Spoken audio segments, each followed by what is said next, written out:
Sveicināti jūs mājās! Skatu piekdienu jau klāt. Studijā Gonda Pūrniece, bet šo programmu sagatavojas viss Kurzemes televīzijas kolektīvs. Šo ziņu raidījumu sāksim ar ļoti neparastu sižetu, jo Vēnspilī vakar plašākai sabiedrībai tika demonstrēts Latvijā radītais autonomais jūras drons, ko kopīgi izstrādājuši Latvijas un Ukrainas inženieri. Tas ir moderns ūdens drons, kas spēj darboties gan pilnīgi autonomi, gan vadības režīmā. Izstrādātāji uztver, ka šādas tehnoloģijas var mainīt gan glābšanas dienas darbu, gan ostu pārvaldību un vispār valsts drošības sistēmu. Vēnspils mierīgie laikapstākļi bija īpaši piemēroti ūdens drona demonstrācijai. Taču izstrādātāji uzsver, ierīce paredzēta darbam arī brāzmainā vējā. Dronam ir sensori un autonomās vadības sistēma, kas palīdz saglabāt kursu un manevrēt arī tad, kad ir viļņi. Mēs skaidri redzam, ka gan Ukrainā, gan kopumā, kad tā dronu attīstība maina karadarbību. Jūrā ir tā, ka nemaz nav tik viegli lidot, jo jūrā tās gaisa plūsmas un vēji ir diezgan lieli un ir ļoti nedaudz gaisa droni, kas var faktiski lidot jūrā. Tādēļ, jebkurā gadījumā, ir vajadzīgs jūras drons, jo tu nevari veikt arī daudzas funkcijas, ko var no šī drona, attiecīgi skanēšanai zem ūdens un tādas lietas, to tu nevari darīt no gaisa drona. Visas šīs tehnoloģijas izstrāde mēs sākām pirms pāris gadiem, un visinteresantākais ir tas, ka viss sākās ar korpusu no plastilīna. Sākumā to izstrādājām kā rotaļlietu tipa ierīce, bet vēlāk ar daudz matemātikas un fizikas palīdzību mēs pilnveidojām korpusu tā, lai tas spētu izturēt vissmagākos apstākļus jūrā, lielus viļņus, spēcīgu vēju un zemu temperatūru.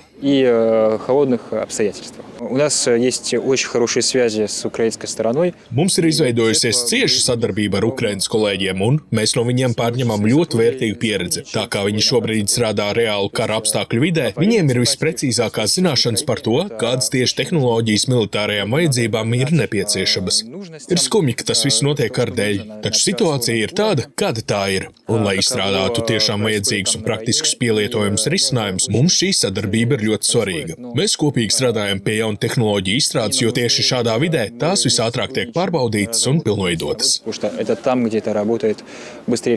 Šāds drons ļoti noderētu jūrniekiem. Ļoti svarīgi ir šī drona parametri, vai viņš spēja raidīt lielākās distancēs, jo principā vajadzīgs, lai viņš darbotos garākā distancē, lai jūrnieki justos droši un acīm redzot varētu kaut kā ietekmēt vai nu pretinieku, vai nu savākt informāciju. Šāda tipa jūras droni pasaulē jau aktīvi tiek izmantoti ostu apsaimniekošanā un ikdienas uzraudzības darbos. Tas nav nekas tāds šausmīgi inovatīvs, jo tāda ūdens droni jau pastāv labu laiku. Mēs arī Vēnspils brīvostā esam izmantojuši tādu veidu dronus, piemēram, pie piestātņa apsekošanas. Tieši tāpatās arī viņiem var veikt dziļuma mērījumus. Te gan rodas cits jautājums, cik tas drons būs noturīgs, kad ir kaut kādi, lielāki viļņi un tam līdzīgi, un cik tā precizitāte būs tiem mērījumiem.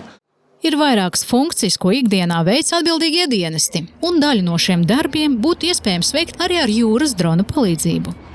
Potenciāli tāds peldošs drons var aizvietot kuģi, kuram ir apkalpe, kapteiņi, matroši, mehāniķi, un faktiski tur šis kārtas cipars ir reizes 10 lielāks.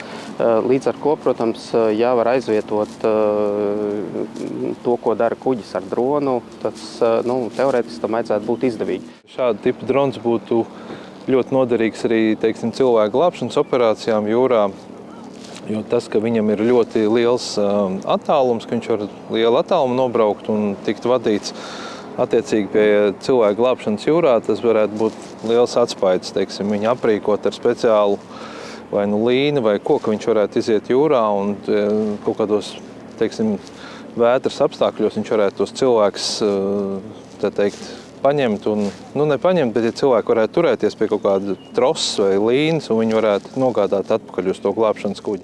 2 šī uzņēmuma ražotie droni pavasarī tika nodoti Ukrainai. Tie ir katamarāna tipa droni, kas pārvadā kravas un veic citus praktiskus uzdevumus.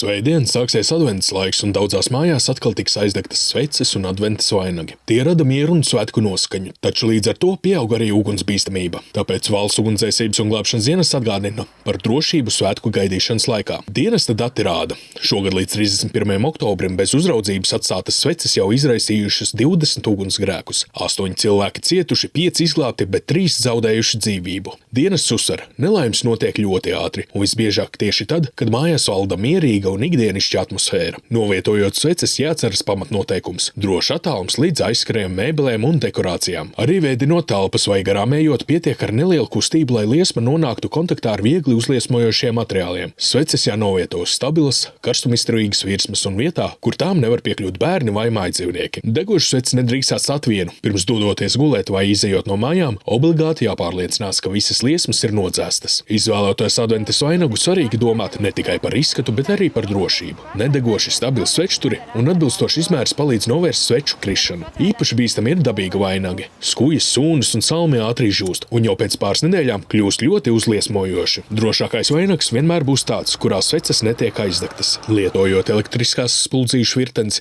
jāievēro ražotāja instrukcijas. Ar dekorācijām jābūt mitrumizturīgām, bet bojātas virtenes nedrīkst izmantot. Pirms pieslēgšanas jāpārbauda vadi un spuldzītes, pat neliels bojājums var izraisīt īssavienojumu. Būtiska ugunsdrošības sastāvdaļa ir dūmdetektors. Tas brīdina par dūmiem un dod laiku reaģēt. Valsts ugunsdzēsības un glābšanas dienests atgādina. Pārdomāt sveču lietošana un to nepārtraukt uzraudzībā ir vienkāršākais veids, kā pasargāt sevi un nodrošināt mierīgu, drošu un siltu adventas gaidīšanas laiku.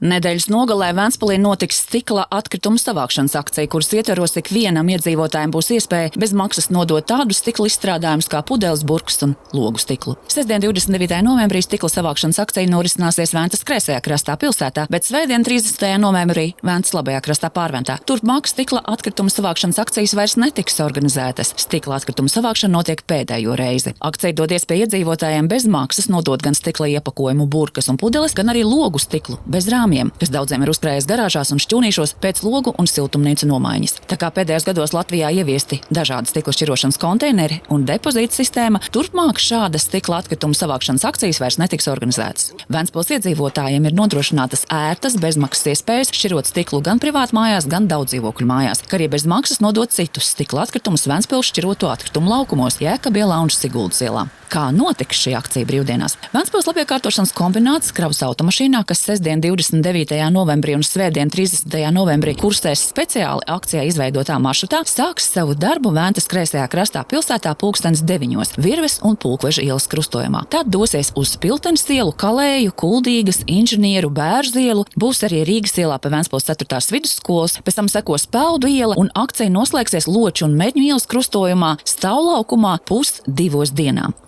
30. novembrī Ventas labajā krastā Pārventā viss arī sāksies 9:00. Maršruts būs pa Robežu ielu, Lāču ielu, Kaļķu ielu, Embūtas ielu, Stacijas, Cēres, Iecavas un akcija noslēgsies Stāldzenes centrā 1:00. Iedzīvotāji aicināti ņemt vērā, ka automašīnu un pakešu logi stikli, kā arī glāzes, vāzes un citi stikla priekšmeti akcijas laikā netiks pieņemti. Privātmājām stikla apsaimniekošana šobrīd ir bez maksas, ja konteineri pieved un savāc no katras mājas adreses, tajā gadījumā, ka tas ir piepildīts. Savukārt bioatkrituma apsaimniekošana dos jums iespēju vēl par 40% lētāk maksāt par sadzīmes atkritumiem, jo, ja iegādāts biokonteiners, arī tad šķirošana kļūst izdevīgāka.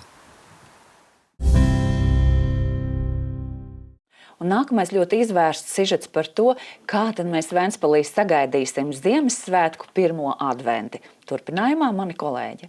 Pirms adventas, kas šogad sāksies svētdien 30. novembrī, Ventspilī tradicionāli iemirdzas svētku gaismas un, protams, tiek iedegtas arī Ziemassvētku egles. Svētku pasākums notiks rīt, 29. novembrī. Šogad ierastā svētku koncepcija piedzīvos nelielas pārmaiņas. Svinības vairs nebūs tikai lielajā laukumā, bet galveno pilsētas egli. Lielajā laukumā tātad mums būs interaktīva izrāde, uzvedums kopā ar ceļojošo cirku Bestemats, Grinča lielais plāns. Visiem kopā būs jāsasilda augstā Grinča sirds. Tāpēc līdzi ņemam lukturīšus, lampiņas, gaismiņas. Tad, kad beigsies pasākums Lielajā laukumā, tas būs apmēram 17:20. Mēs kopā ar tēliem, Ziemassvētku vecīšiem dosimies skaistā ziemīgā pastaigā pa Kuldīgas ielu, tālāk jau pa Annas ielu uz Rāclaukumu. Šī ir pastaiga, nevis gājiens. Galvenais atcerēties to, ka mēs dodamies pa gājēju ietvēm luksusforu režīmā. Rāclaukumā zvanu ansambļa Campanella koncerts un dažādas aktīvas un mazāk aktīvas darbības ar labajiem vārdiem. Gan mikrofons, gan stends. Labos vārdus cilvēki atnākot uz pasākumu varēs uzrakstīt un pielikt stendā, izveidojot tādu kopīgu ventspilnieku skaistu stendu. Un otrs būs iespēja ierakstīt savus labos vārdus un pēc tam dzirdēt, kā tos atskaņo pa visu Rāclaukumu. Tirgus laukumā tirdziņš jau no 5 līdz 8. Jūras akmentiņu grandios ziemas dziesmu koncerts un mūziķis Edijs Rozentāls. Pasākuma laikā paredzēts arī satiksmes izmaiņas. Brīdī, kad apmeklētāji dosies no lielā laukuma, transporta kustība tiks īslaicīgi ierobežota drošības apsvērumu dēļ. Būs slēgts Lielais prospekts posmā no Kuldīgas ielas līdz Ganību ielai, savukārt Kuldīgas iela būs slēgta līdz Lielajam prospektam. Un tiekamies pirmdien.